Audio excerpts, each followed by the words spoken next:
Hey everyone, welcome back. Today we start with our kind of the theoretical work behind all the circuits that we've been looking at. So we start the semester looking at circuits like resistors and capacitors and series and parallel, but we haven't really done any of like the physics of why resistors work the way they work, or more importantly, why capacitors work the way they work, and what is potential really, and how does that relate to physics terms like potential energy and forces and work.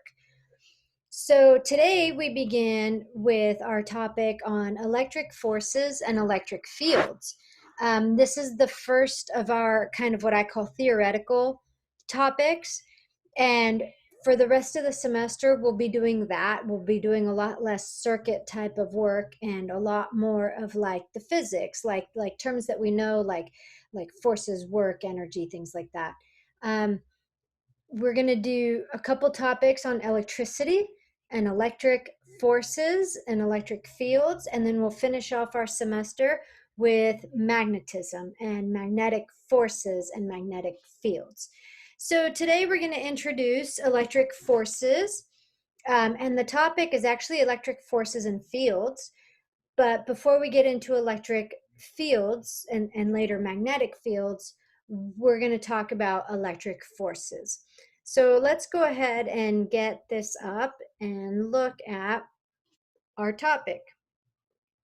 So we're on topic 4. We're finishing up week 5 of our 16-week semester.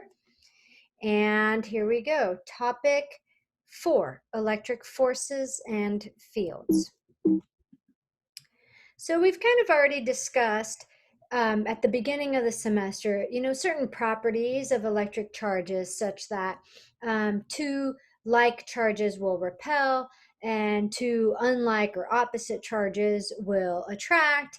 And we're going to look today at the mechanism behind that, the force, the force that is either an attractive or a repulsive force between two or more charges. And we've also talked about how, objects can become charged by gaining or losing electrons. So we can do that by rubbing objects together. In our first topic, we discussed charging by induction and all that good stuff. And of course, this leads us to the idea in physics of kind of conservation of energy, where we transfer the electrons from one object to another, but we don't create or destroy them. So we're starting to look at the underlying physics behind this. So let's focus on the idea that like charges attract, like charges repel and opposite charges attract. And we want to formalize this, right? We want to have a physical mathematical description of that sentence. So we're going to look at a force, right? A force like Physics 195, a force that obeys Newton's laws, a force measured in newtons. Now, this force is going to describe for us the strength of the attraction between two charges, or the strength of the repulsion between two charges. So this force that we're speaking of is called Coulomb's law, or Coulomb's force. It is defined mathematically by this formula here, which we'll talk about all the pieces that go into it. But it is basically the law of how two charges attract or repel each other. And we call it the electrostatic force because we're really looking at the moment when things are stationary, where the sum of all the forces have balanced out. Later on at the end of this topic, we'll look at what happens when the force is not static, when the charges actually move. And then we're talking about Newton's second law, where the sum of the forces give rise to a mass times an acceleration. But for now, we're looking at stationary particles. So we're looking at Newton's first law, where the sum of the forces balance out. And one of the forces that goes into that summation, that's a summation symbol there. Let me write that better. That's a summation symbol.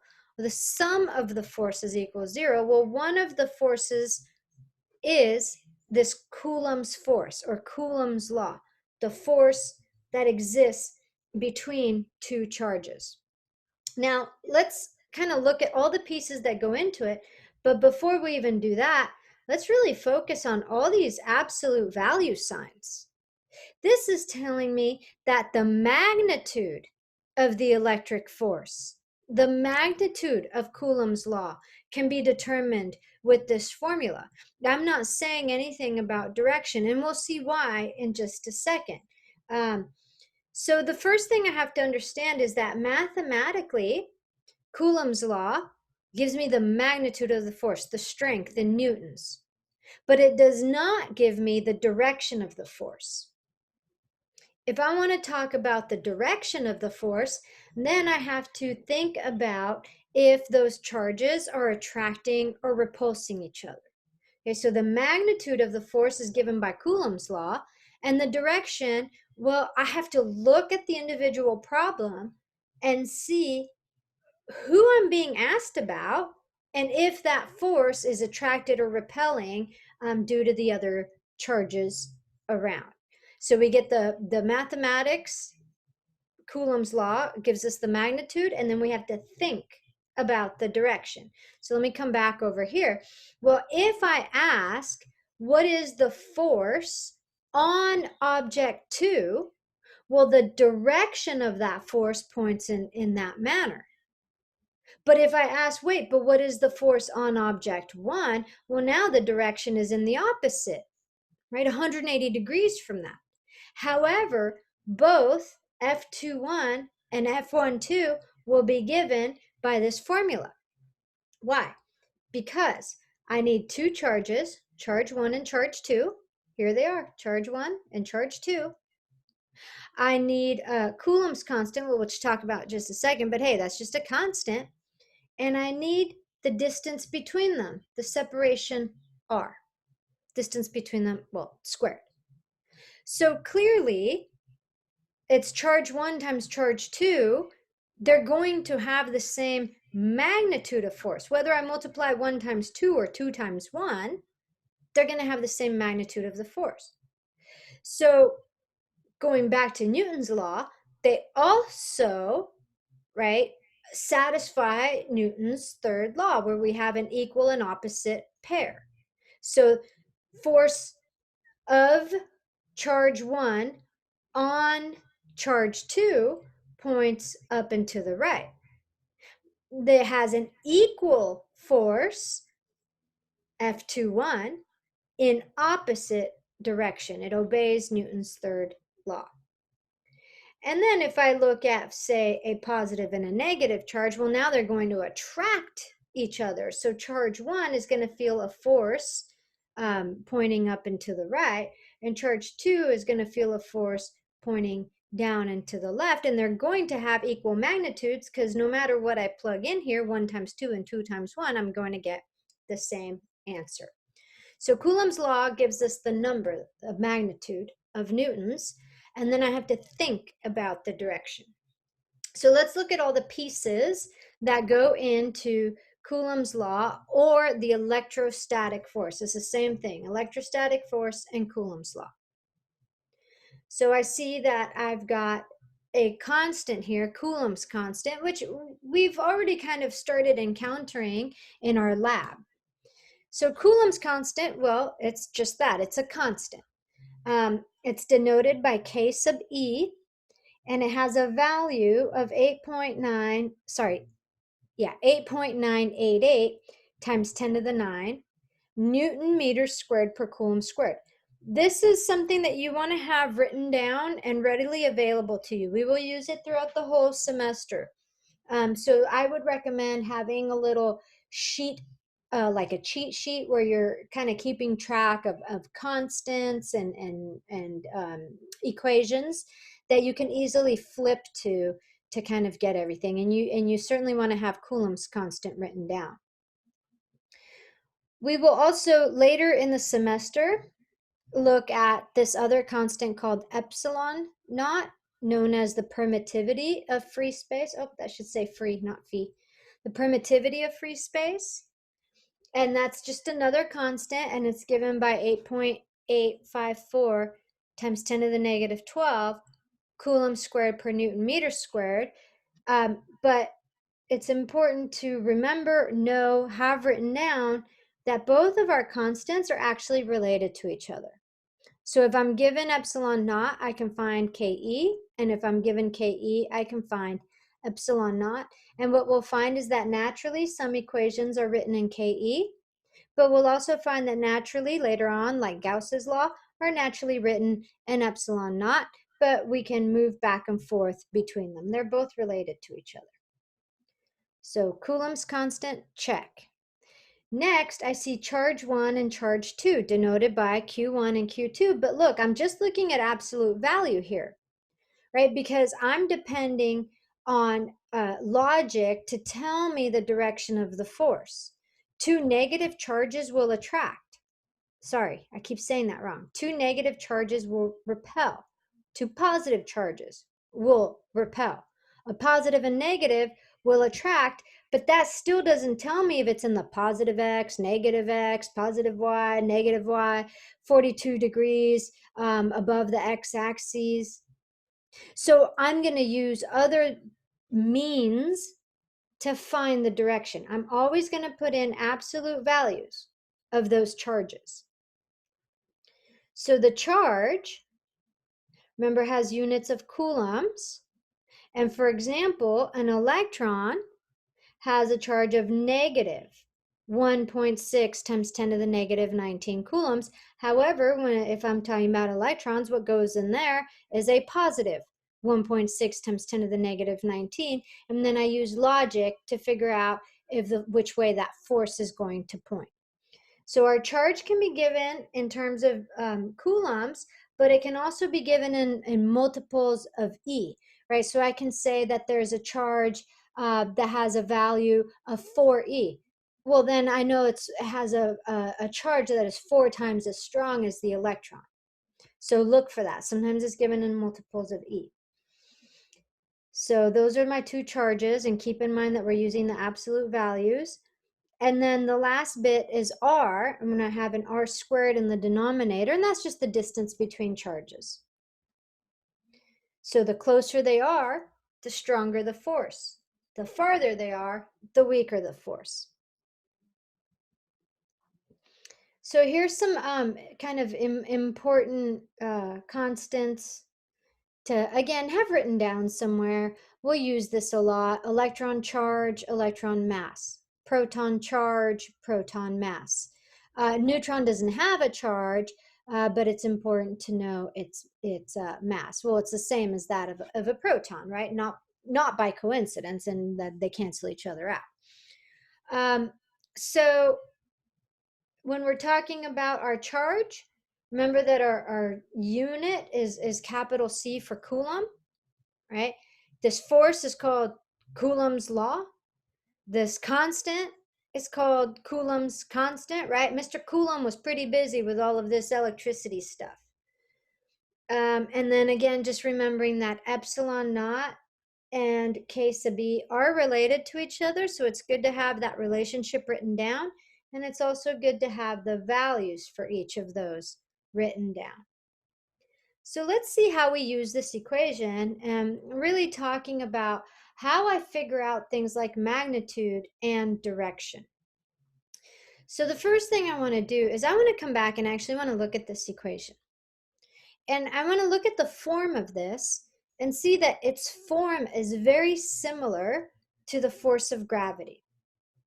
So if we look at the force of gravity, Newton's universal law of gravitation tells us that the force of gravity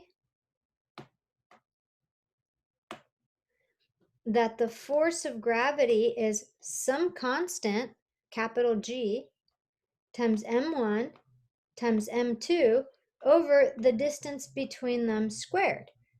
Well, this looks remarkably similar to Coulomb's force, to the electrostatic force. There's a constant, check.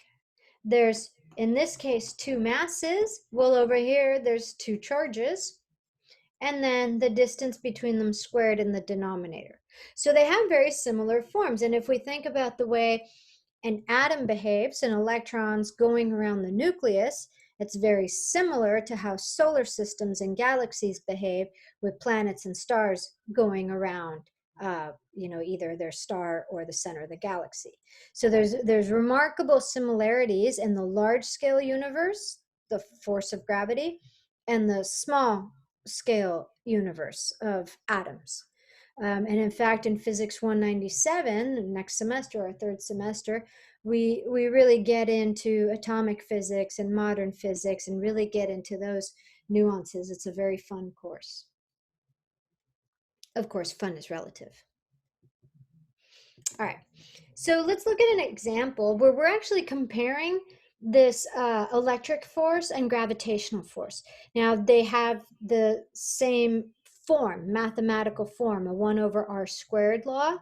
But what we're going to find is that the electric force is much, much, much, much stronger than the gravitational force. Okay.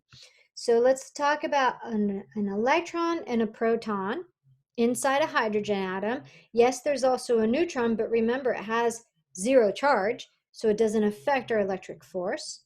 So we have an electron going around a proton, and let's say that they're separated by a distance of 5.3 times 10 to the negative 11 meters.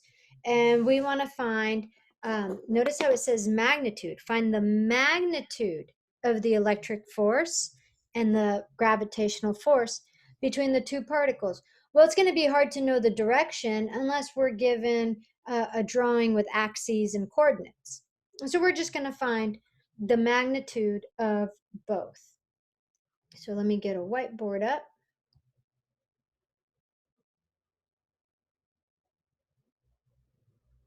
All right. So we've got an electron, right, that has a charge. Well, let me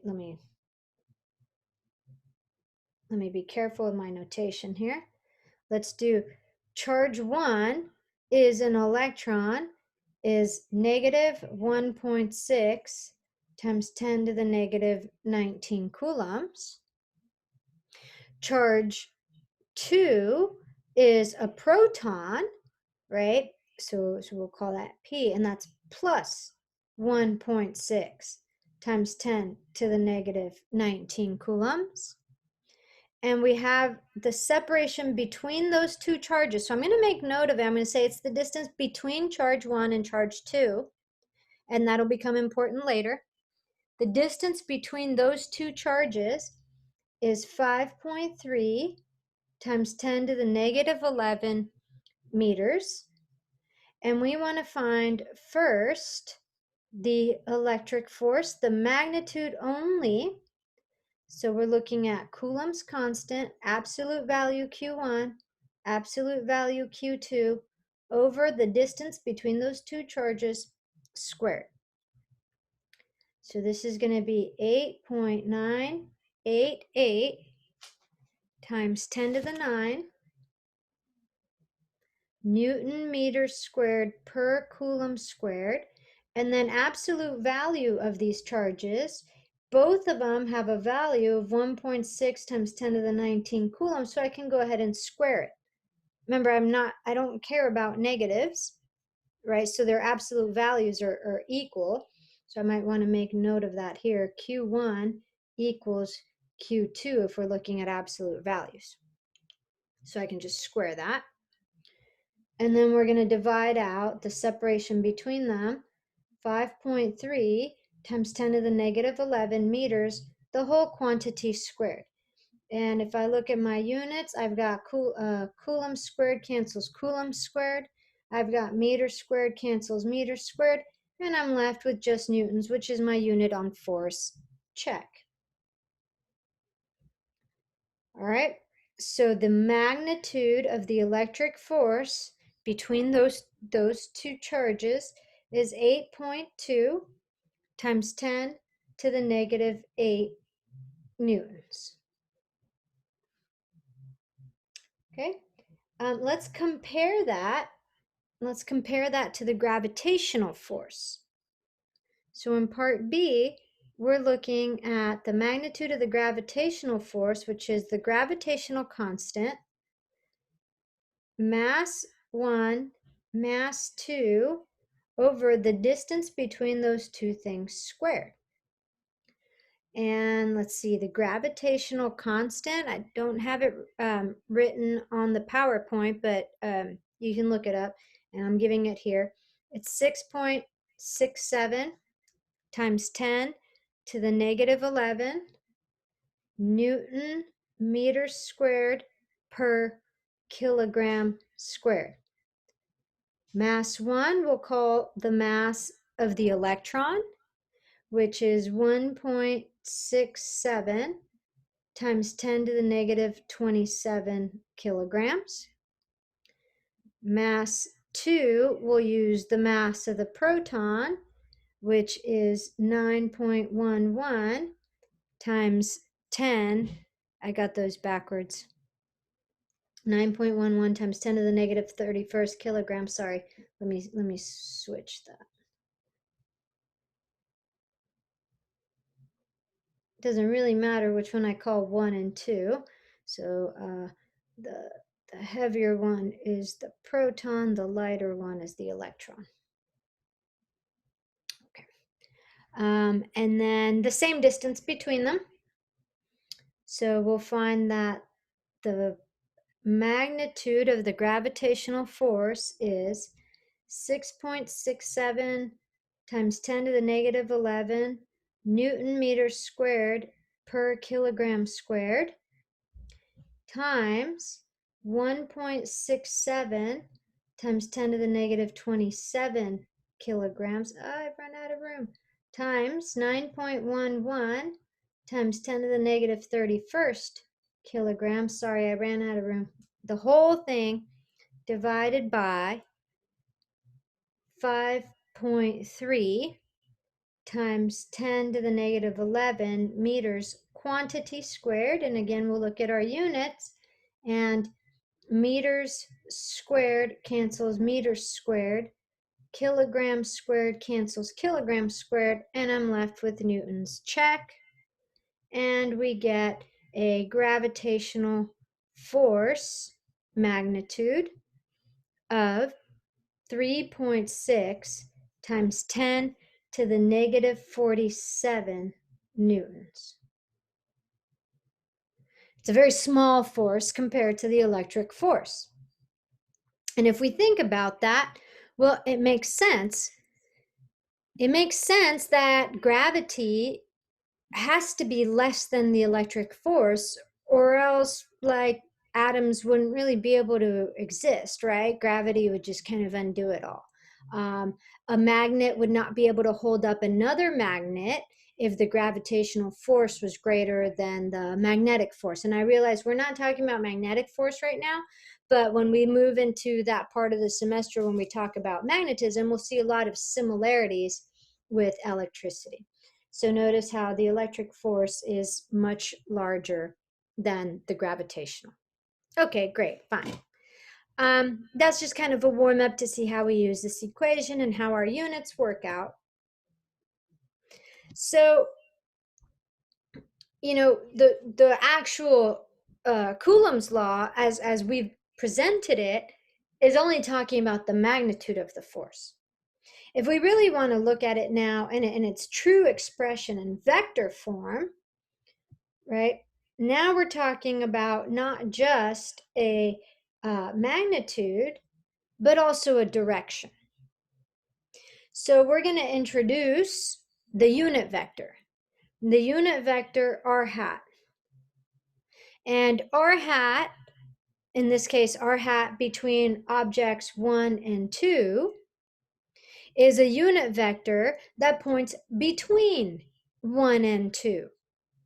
Okay, so the r hat points right along the line that connects the two charges, and the force on each of these also points either in the direction of R12 or opposite the direction of R12, right? This would be like a positive R12, and this would be a negative R12. They're going to have the same magnitude of the force, but the direction is going to, be different for each of them. They're going to be 180 degrees from each other. So the only difference between the equation in the form that we had it and now is that now I don't see any absolute value signs, but what I see is the vector form and the unit vector R12. So we'll see how to use this in just a bit. But see, it becomes now important to be careful with our vocabulary, because I can ask, what is the force on charge 2? Well, now I'm clarifying on whom? On charge 2. Well, charge 2 is going to have a force that points in the positive r hat direction. However, I can ask, hey, what is the force on whom? On charge 1. Well, charge 1 is going to have the same magnitude of the force. However, it's going to be in the negative r hat direction.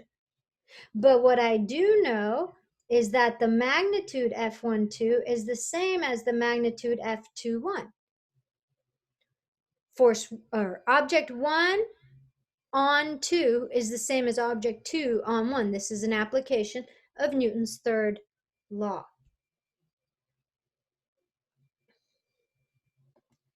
Okay, so when charges are of the same sign, the force is repulsive. However, we still have to be careful in how we denote that in terms of our r hat 1, 2. What does it mean to be repulsive? What direction is F12? We're not really talking about an X and Y anymore, although we can, but it becomes easier to use that r hat, that unit vector. Unit vector means it has a magnitude of 1, so it's basically just a directionality, right? It's like I hat, j hat, k hat in our Cartesian coordinates, but r hat in our polar coordinates. And so now when the charges are of opposite signs, then the forces are attractive and they point towards each other. And now this one is in the positive r hat and this one is in the negative r hat. So it becomes really important when we look at these problems to know, if we're asking about the magnitude of the force between them, it doesn't matter. But if we want to know magnitude and direction, we have to be very careful and say, on whom? The force on charge 1 or the force on charge 2. They'll have the same magnitude, but they will have different directions. Okay, before I move into the superposition principle, there's something really important about this law. There's only two charges. If there are more than two charges, what do I do? This law, Coulomb's law, tells me how two charges push and pull on each other. The same magnitude, but in opposite directions. So if I have a third charge, say now I've got a third charge over here, call it Q3, what do? Well, I can't mathematically, I cannot come in here and just drop a Q3 and multiply everything together. I can't do that. It doesn't work. The math doesn't work out. My units wouldn't work out. I'd have an extra Coulomb floating around. And then I'd say, wait, the distance between whom? Between 1 and 2?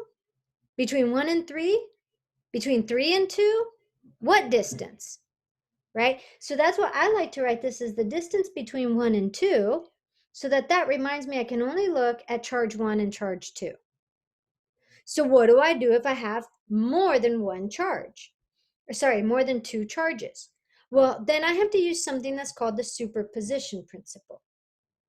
The superposition principle allows us to calculate the overall electric force, the Coulomb's force, when there's more than two charges present, which is much more of a reality. In reality, we have, many, many charges all around us all the time. So we want to be able to figure out how to deal with those.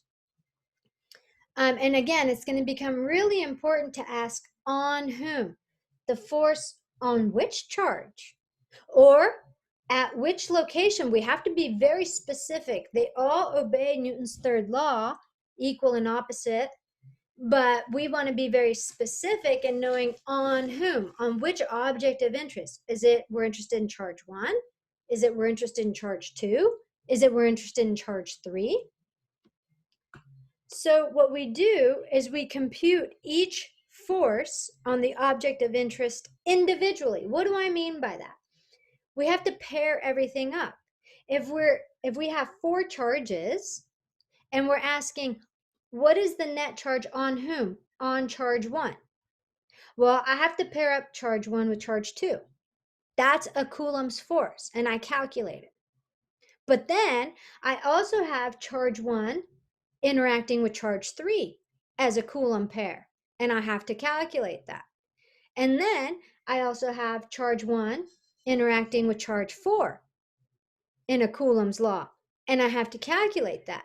And the total force on charge 1 is the sum of all threes, but not just any sum, the vector sum, right? Because if F21 points in this direction, and then, I don't know, F31 points in this direction, but then F41 points in this direction, well, what's the net? You have to add as vectors. So the first thing is I can only use pairs. I can't use more than 2 charges at once because my equation only has 2 charges. So then I have to individually add up all the pairs as vectors. So let's do an example. I think the easiest way to do it is to do an example. So here I have 3 charges. Okay, I've got charge 1 that's positive. I have charge 2 that's negative. Come on. And then I have charge 3 that's positive. The first thing I want to do is I want to know which charge is my object of interest. Am I going to ask what is the net charge on charge 3? What is the net charge on charge 2? Or what is the net on charge 1? Net force, I'm sorry, not net charge. So the first thing is to ask on whom. What is the net force on whom? That's going to be my object of interest. So now I'm going to read the problem to figure out who. So we have these 3-point charges located at the corners of a right triangle as shown. We're given the values for Q1, Q2, and Q3, and we're given this separation between them, that A. Find the resultant force exerted on Q3. On whom? On Q3. Q3 is my object of interest. That's the first thing I need to do. So then I look at Coulomb's law and I go, okay, but Coulomb's law doesn't allow me to do 3 forces. Coulomb's law says the force between charge 1 and charge 2 is Coulomb's constant times charge 1 times charge 2 over the distance between them squared. I cannot, and I'm repeating this because I see it all the time. I cannot just drop a Q3 in here, multiply it, and hope for the best. Not gonna work. So all I can do is look at pairs. Okay, so on whom? On charge 3. Well, charge 3, I calculate it between 1 and 3. That's one pair. But I also calculate the force between 3 and 2. I don't really care about the force between 1 and 2 because it's not part of the problem. I don't care about the net force on 2 or on 1. I do care about the net force on 3. So I always like to make a little, hey, that's my object of interest. So now I say, all right, let me think about my first pair. And it doesn't matter which one you do first, but let's do F13 first. So between charge 1 and charge 3, hey, they're both positives. That means they're going to repel each other. So that on charge 3, we're going to have a force that points in that direction, in the positive x, positive y direction. That means that on charge 1, the force is this way, completely 180 degrees. Same magnitude, different direction. But I don't care because that's not my object of interest. So it's just not important to me right now. But I have to know that they're repulsive so that I can figure out the direction of F13.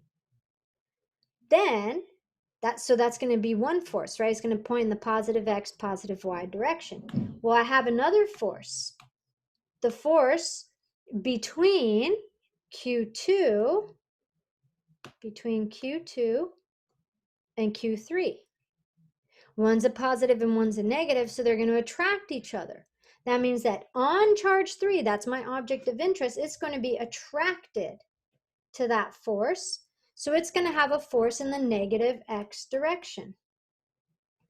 And let's just remember that my from charge 1, it's in the positive x, positive y direction. And I don't really care about Q2, but, let's just complete out our logic here. It is, if we were looking at Q2, it would be attracted to Q3. So same magnitude, but different direction. So if I want to know what is the net charge on 3, the net charge on 3 is going to be the pair 3 paired up with 1, but also 3 paired up with 2, right? 3 paired up with 1 and 3 paired up with 2. And then I have to add those, but as vectors. All right, so let's get to it. Let's draw this out and see how we use this.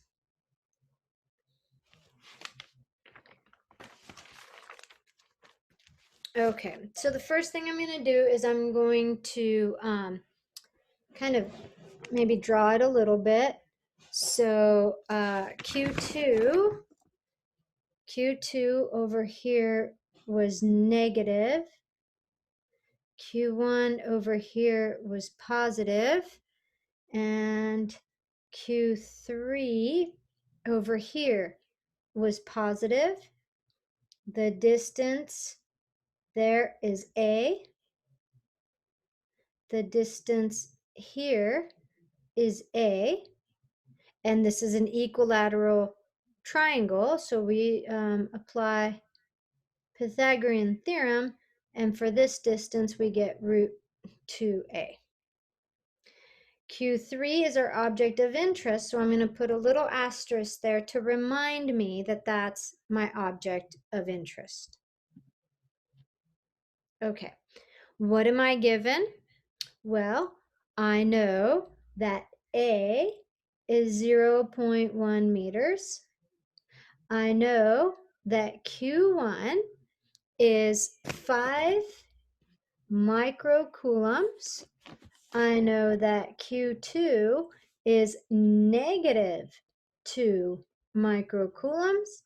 And I know that Q3 is 5 microcoulombs.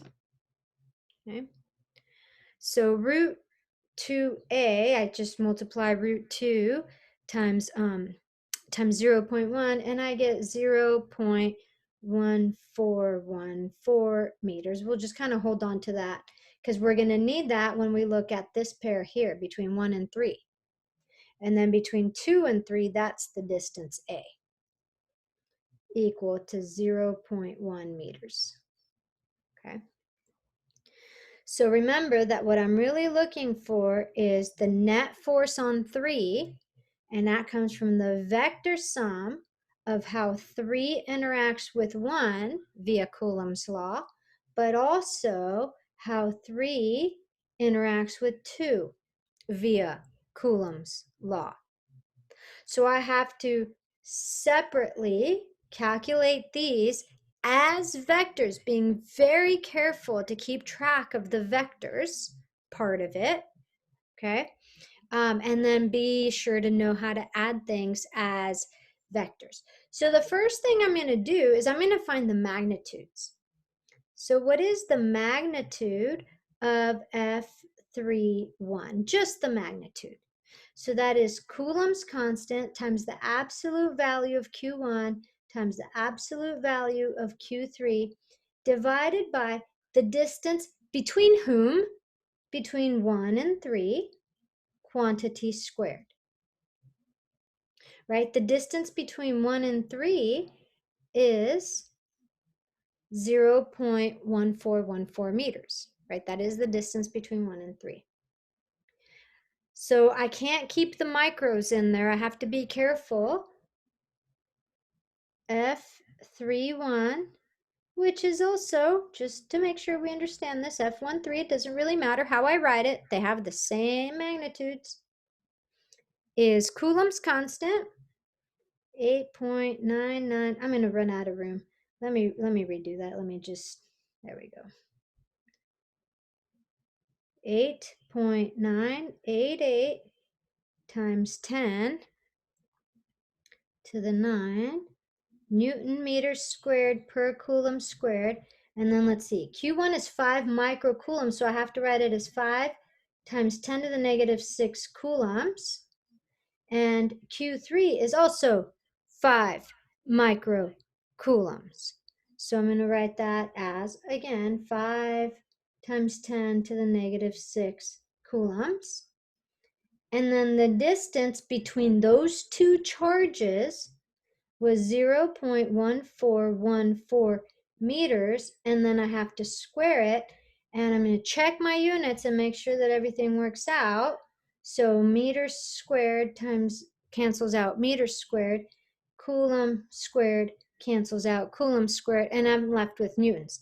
That's why I cannot keep the micros, right? I have to turn that into regular coulombs. All right, so then we get a force between 1 and 3, the magnitude of this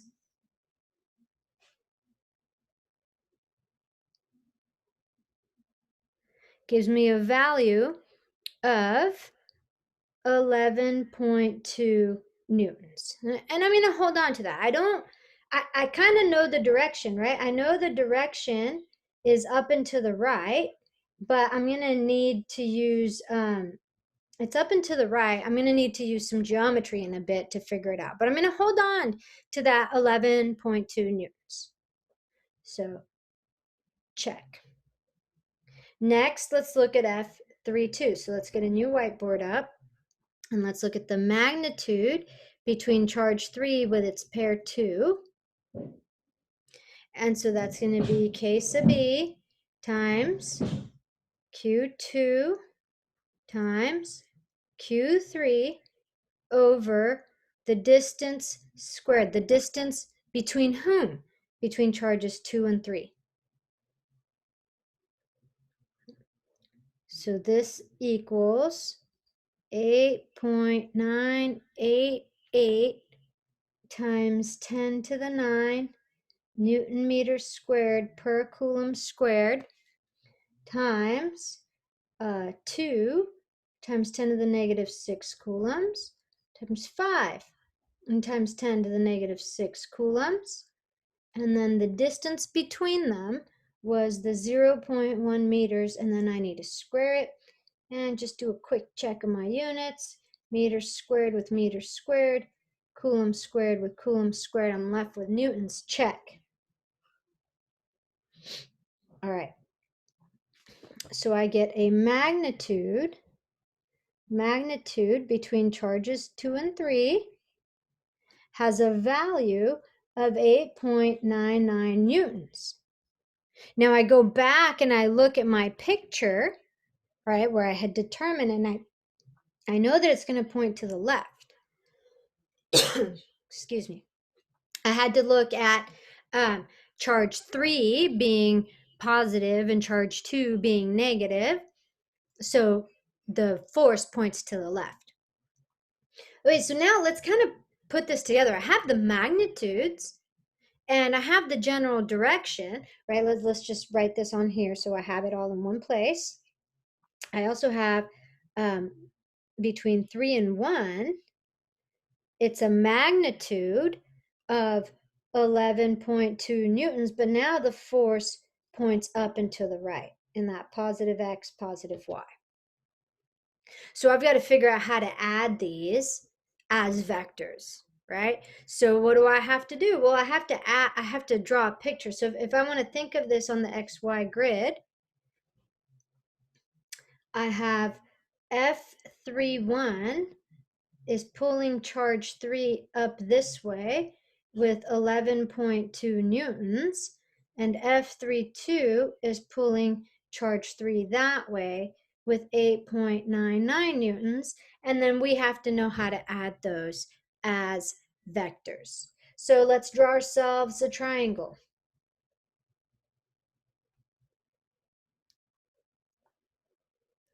So I'm going to draw a kind of a bigger triangle here just so we can really look at this geometry. And here's charge 2. There we go. Here's charge 2, and it was negative. And here's charge 1, and it was positive. And the distance here was A. And then over here, distance A, and we get to charge 3. That is also positive. And so we can complete our triangle by calling this root 2A. Okay, so now let's superimpose our vectors right on this drawing. Between 1 and 3, I follow the line. I follow the line that connects 1 and 3, and I get a force here, force 1, 3. Between 2 and 3, I follow the line that connects 2 and 3, and it's right here, F2, 3. So if I want to add these vectors, I need to know something about the angles. This is positive x and positive y. So what is that angle theta? Well, that angle theta, right, it's a straight line. It's basically this line to the vertical is theta. So, to the horizontal. So this line to the horizontal is theta.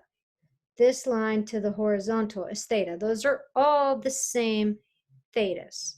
So how am I going to find theta? Well, I can redraw a triangle here and note this theta, right, is this theta here. This theta here is that there, and will also equal that theta. So this is 0.1, and this is 0.1. So we can see that it's 45 degrees, but that's okay. Let's just do some math to make sure. So theta is the arctan of opposite over adjacent, 0.1 over 0.1, and lo and behold, it equals 45 degrees. Okay, so again, let's redraw this here. We have the line that connects object 1 to object 3 and continues in the direction of force 1, 3. I can create a horizontal line anywhere on here, and the angle between that line and the horizontal will always be theta. And that theta is 45 degrees for this case. All right, new whiteboard.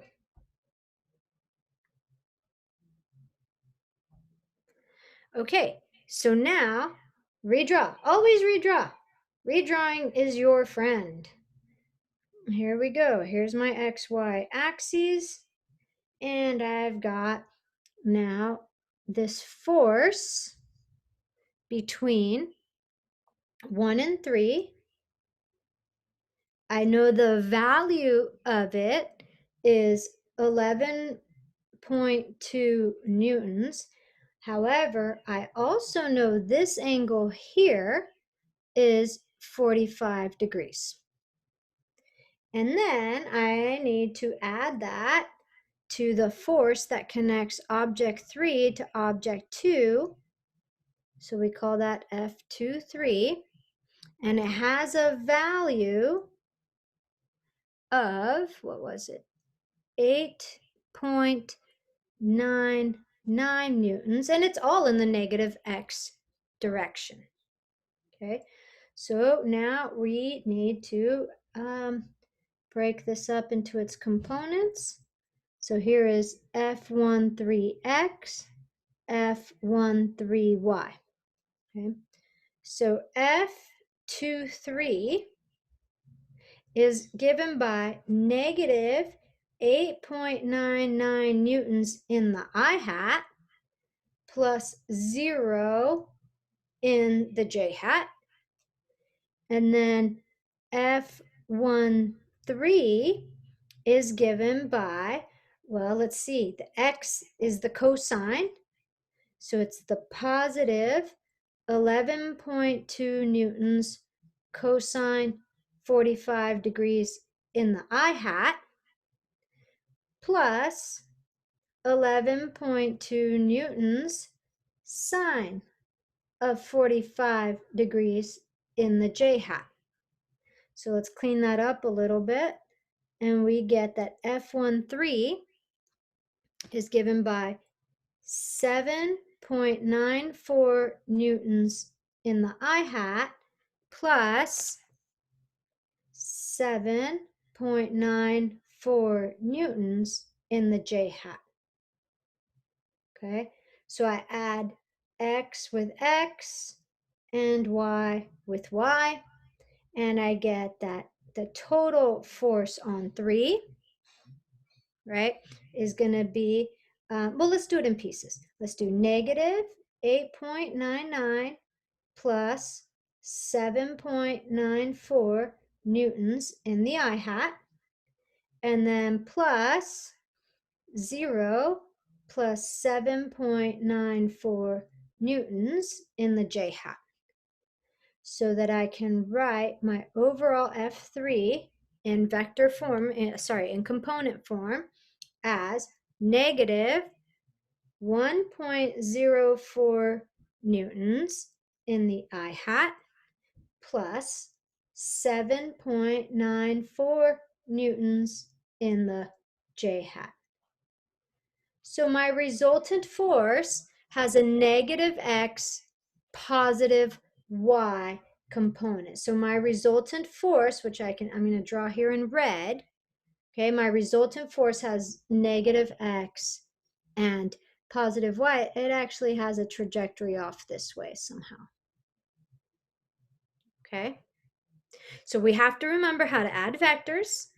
We have to remember all our geometry, all our trigonometry. We also have to remember Newton's laws. And just so you know, Newton's laws rule the world. So you can never forget Newton's laws.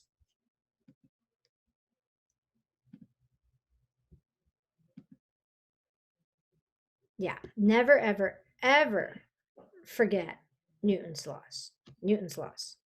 Always. They rule everything. In modern physics, Newton's laws. Classical physics, Newton's laws. Electricity and magnetism, Newton's laws. All right, so let's get back to this. So I look at this problem and I say, well, after adding these as vectors, right, the net result on object 3, again, on whom? On object 3. The net result on object 3 has a negative x, positive y net force, and object 3 would end up moving in that direction. So a lot to keep track of, okay, a lot to keep track of.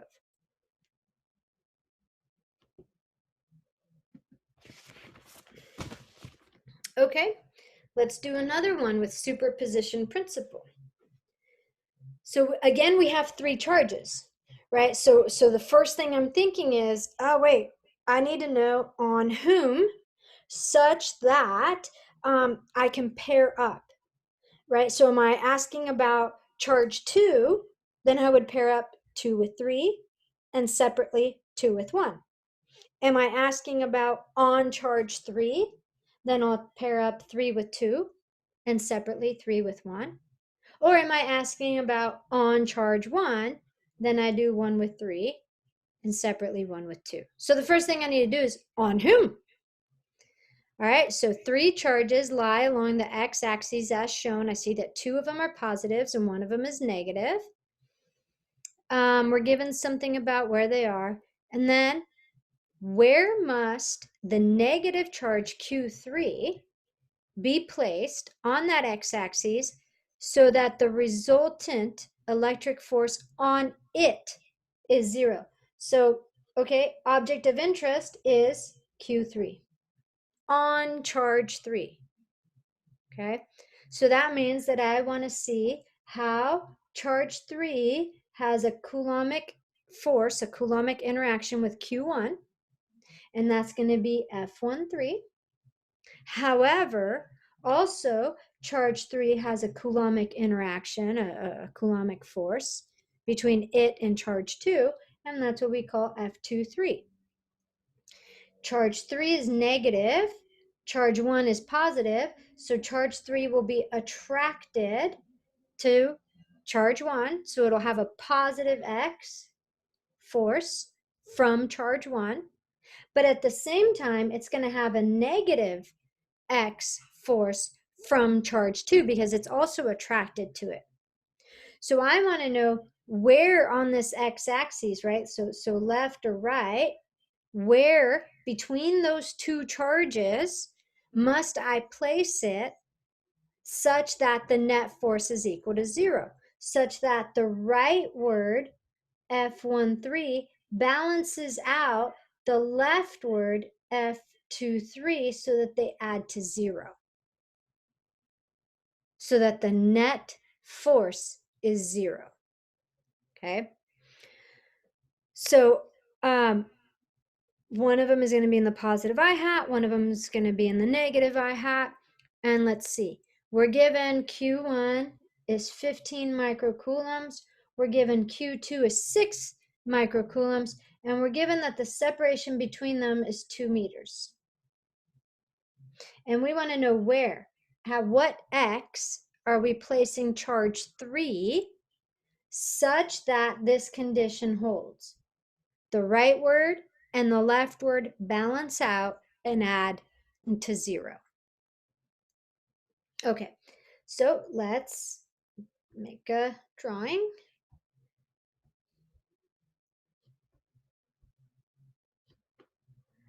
All right. So drawing is your friend. I always say redraw, redraw, redraw, redraw. Always have tons of paper to work with, or, you know, a whiteboard, or just always redraw. Okay, so here's positive charge 2. Then there's some unknown distance x, so there's some unknown distance x, and then we have negative charge 3. And then over here, we've got positive charge 1. Now, the distance all the way from charge 2 to charge 1 is 2 meters. However, the distance between 2 and 3 is x. Therefore, the distance between 3 and 1 is 2 minus x. So I'm going to go ahead and fill this in over here as the separation there is 2 minus x. So the distance between 2 and 3, well, that's our variable x. The distance between 3 and 1, that's a variable 2 minus x. And I was told that this is the origin right here. This is the origin, so this is x equals 0, and this is x equals 2 meters. So I'm looking for x. I want to know where, at what x, such that those forces add to 0. And what is the force? On whom? On charge 3. On charge 3. Charge 3 is my object of interest. So on charge 3, the net force? Well, it's a combination of how 3 interacts with 2 and how 3 interacts with 1, the vector sum. And I want the condition so that those add to 0. So F2, 3. Between 3 and 2, well, a negative to a positive is going to point left. This is F2, 3. F2, 3 is going to be in the negative I hat. And between 3 and 1, well, 3 is going to be attracted to 1 that way. So that's going to be in the positive I hat. And clearly, one has to be positive and one has to be negative in order for them to add to 0. So if I expand this equation, what I get is F3, well, negative I hat, right? So I'm going to write that as negative K sub B, Q2, Q3 over the distance between those two squared. And then F31 is positive, so positive K sub B, Q1 times Q3 over the distance between them, 1, 3, squared, and I want that to equal 0. And all of this, sorry, I forgot my little I hat here. This is in the I hat, and this is in the I hat. So one is in the negative I hat, and one is in the positive I hat. Okay, so put one on the left-hand side and one on the right-hand side, right? So I can rewrite this as K sub B, Q2, Q3 over R23 squared then has to equal K sub B, Q1, Q3 over R13 squared. Just algebra and going from there down. And what I find is that I can cancel K sub B, but also that I can cancel Q3, which is great because I don't know if you picked up on this, we don't actually know what charge 3 is. All we know is that it's negative, but we don't know what value it has. So now I have the relationship that Q2 over R23 squared has to equal Q1 over R13 squared. So let's rewrite that. So after I cancel everything out, I've got Q2 over R23 squared has to equal Q1 over, over R13 squared. I'm still keeping those absolute values. Why am I keeping those absolute values? Because I already determined the direction of my forces. Let's come back here. I already determined the direction of my forces up here in the blue. I've already determined that F13 is to the right, and I've already determined that F23 is to the left. I did that by thinking about opposites attract, likes repel. So I already determined the positive I hat and the negative I hat. And that's why when I'm working with these equations, I'm still always keeping these absolute values. I've already determined the sign right here, negative, positive. Okay.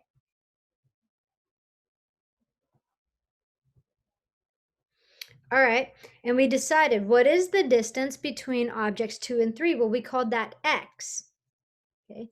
So this is Q2 over x squared is equal to Q1. And what was the distance between objects 1 and 3?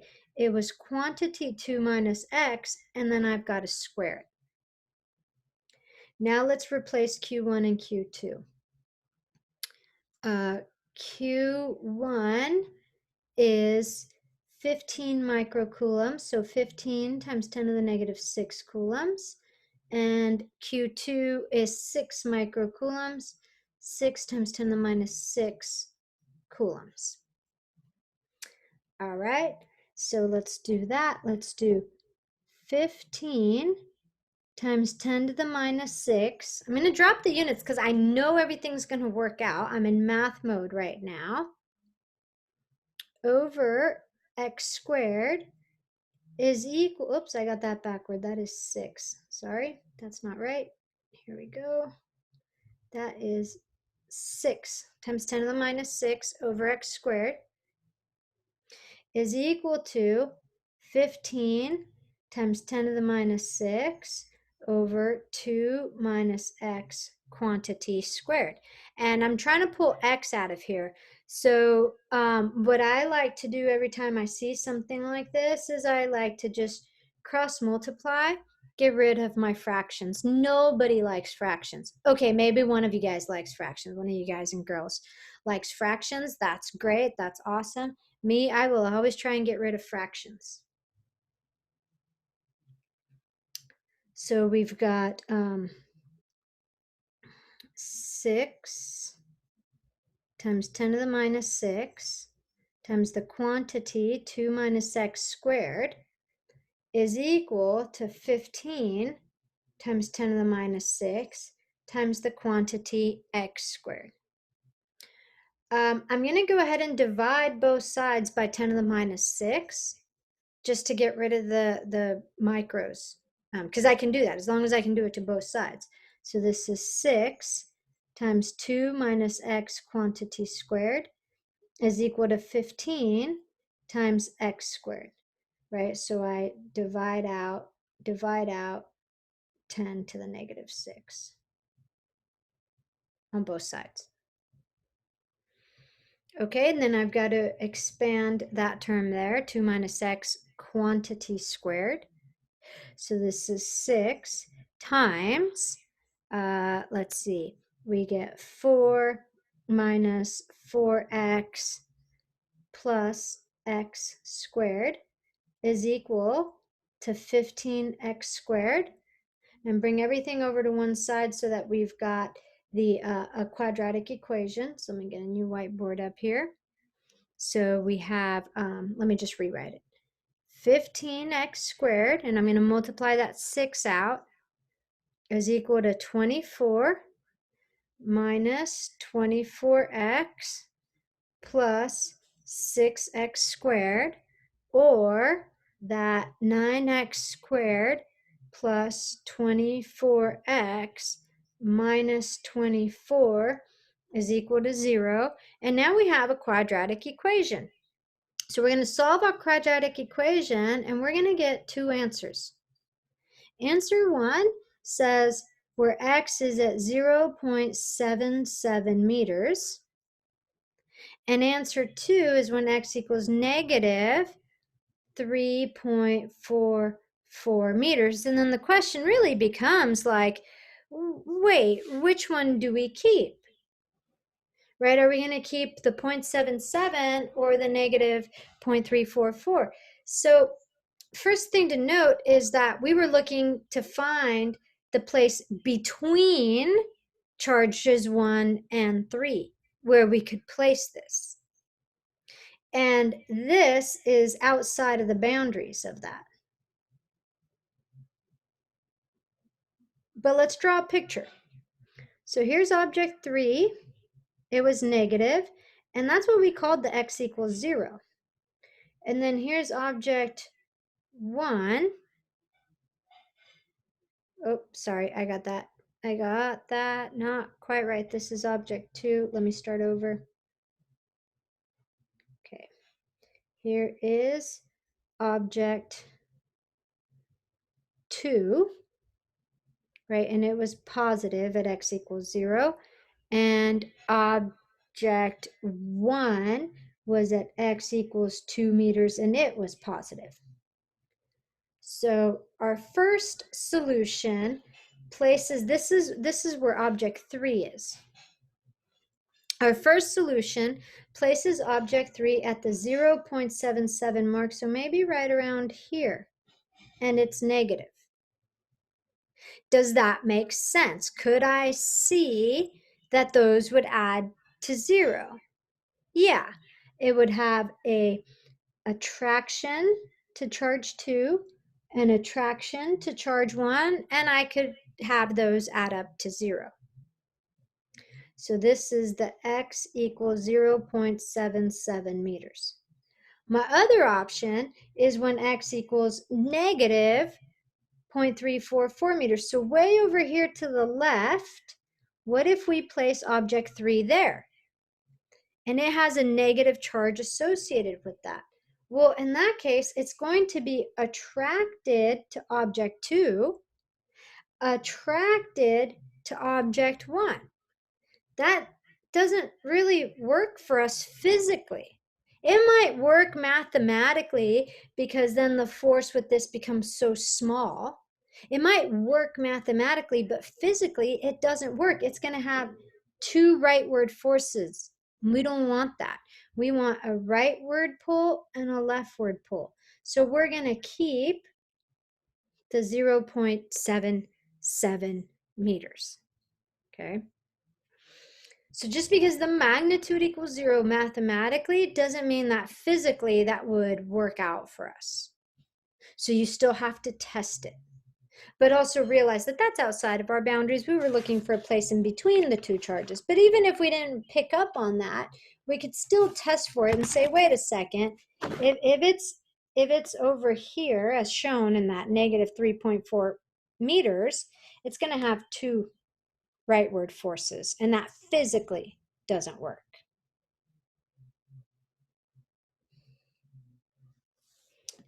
All right. Almost done for the day. So there it is. The point, we're going to keep the 0.77 meters. Okay. And again, if I look at the words, it might not be obvious that it needs to be in between the two. But if I look at the picture, I can see that it's specifically placing it in between these two charges. But again, if it's over here, it's going to have two rightward pulls, and that's not going to work. Okay, last example for the day. You look at this and you go, wait a second. This is like tension and forces and Newton. Oh yeah, always Newton. Look, Newton is the greatest scientist of all time, period.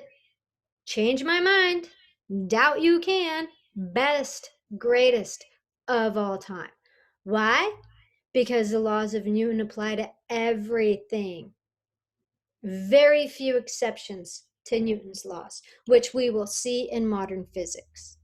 But they are exceptions to Newton's laws rather than an undoing of Newton's laws. Okay, so this definitely looks like a Physics 195 problem where we've got strings and tensions and force of gravity, but this is Physics 196, so we also have the addition of charges. And if we have two charges of like charge, right, both positives, then we know that they're going to repel. So the one on the right is going to feel a force to the right, and the one on the left is going to feel a force to the left. So there's an added electric force to each of these on top of the tension, on top of the mg. Okay? There's an added force here. And I have to think about the direction by thinking about positives and negatives so that I can draw my force diagram to solve Newton's laws. All right, so let's read. We have two identical charged spheres. That means that they have the same Q, right? Q1 equals Q2. We don't know what it is, but we do know that Q1 equals Q2, and we'll just call it Q. We have their masses, both of them, and they're in equilibrium, means they're not in equilibrium, means they're not moving. So equilibrium means the sum of the forces have to add up to 0. Just so happens that one of the forces happens to be the electric force as well. The length of each string is 0.15 meters. That tells me something for my triangle. And the angle is 5 degrees. So that angle there is 5 degrees. I'll probably need that for my triangle. Find the magnitude of the charge on each sphere. Find Q. Okay, well, I have a choice. I can draw a diagram for Q on the left, which is the diagram that they have drawn here. That's a choice. I could just as easily choose the charge on the right and draw a force diagram for it. And now let's see, the electric force is going to go to the right.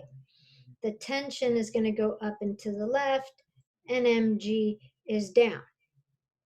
Right, so this one looks like that. They're the same. They're equivalent. It doesn't matter which one you pick. They're identical. Okay, so let's just follow the drawing that's given. So let's focus on whom on the left diagram. I was using red. I'll try to be consistent. I was using red for that one. Let's focus on the left one, right? So the tension goes along this axis, along the rope there. I'm going to have to use my triangle to figure some stuff out.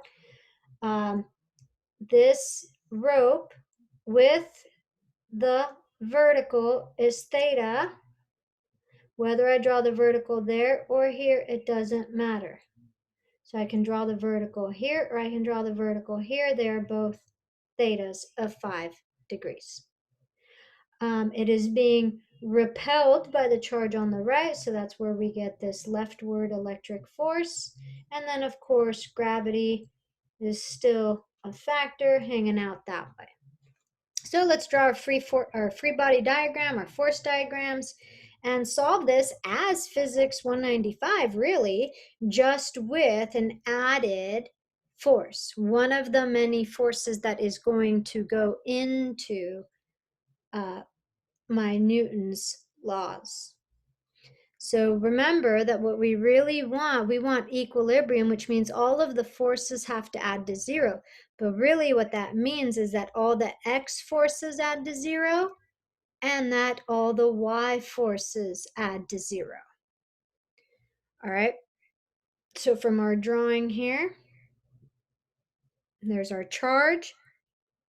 We have an electric force to the left. We have mg downward. And we've got tension. And remember that our 5 degrees was measured from the vertical. So we'll call this Ty and we'll call this Tx.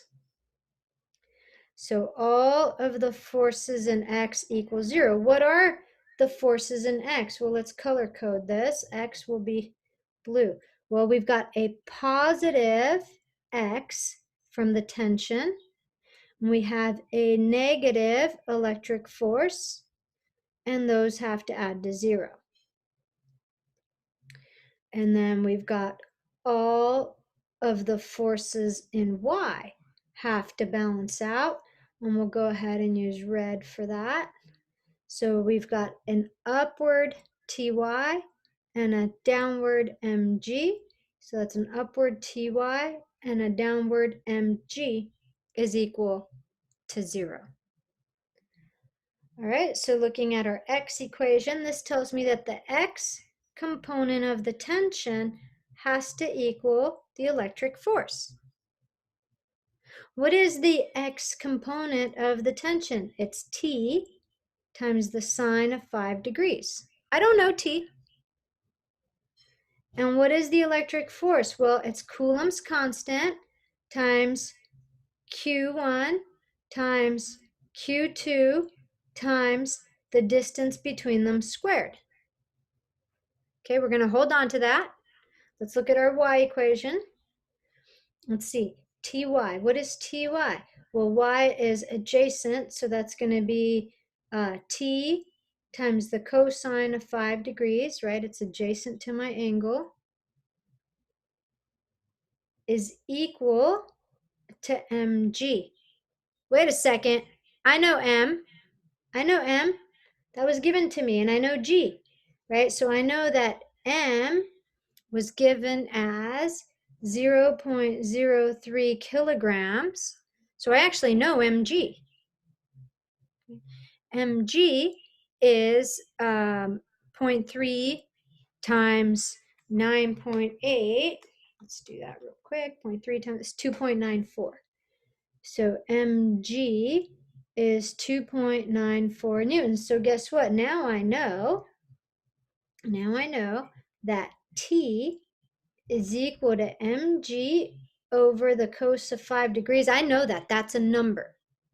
So let me get a new whiteboard up. Okay, and let me write out my two equations. I'm going to go back to black. My two equations. From x, I had an equation that looked like this. It said T times the sine of 5 degrees is equal to k sub b. And you know what? I'm just going to call that q squared. Why? Because q1 and q2 had the same magnitude. Over the distance between them squared. I'm going to have to figure that out.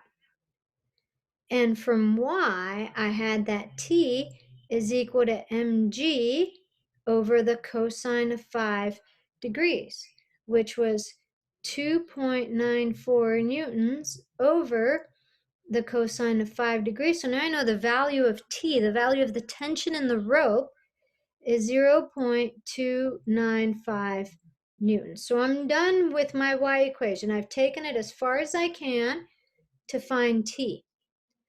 So if I look at my x equation, now I know T, all right, check. It's 0.295.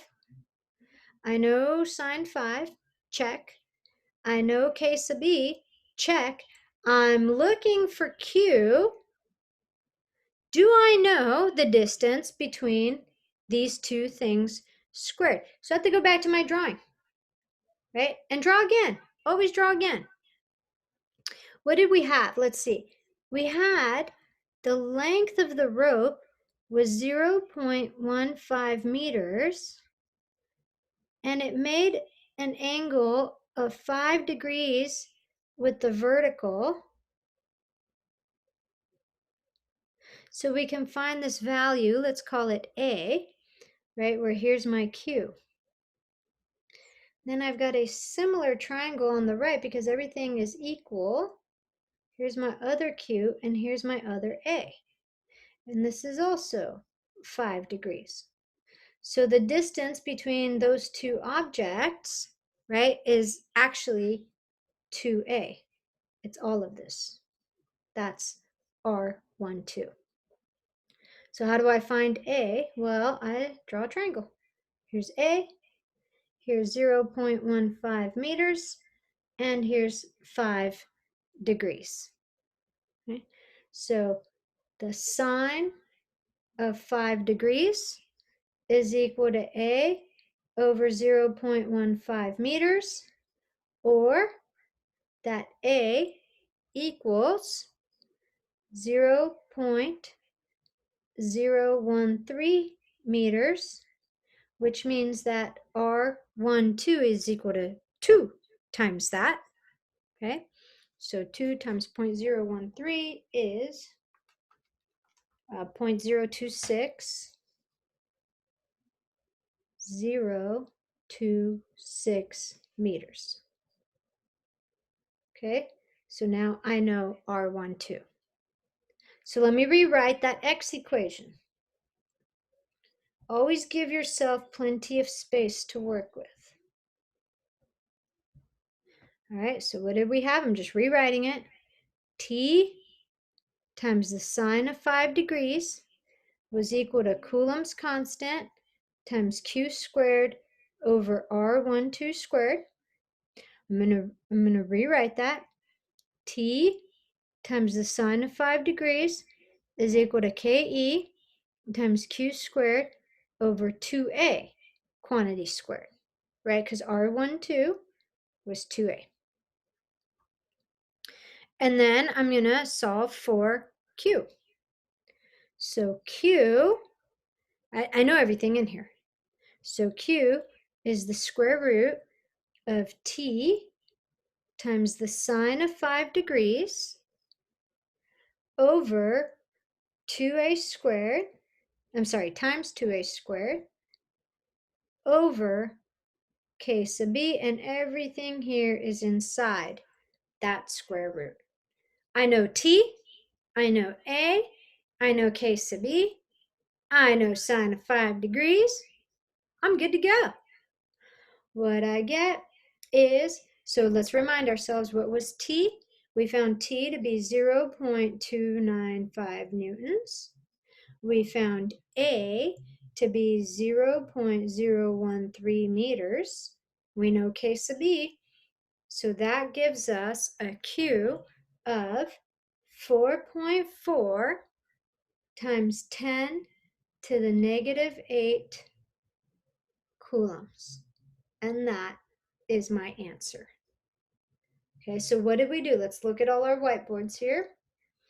Let's see.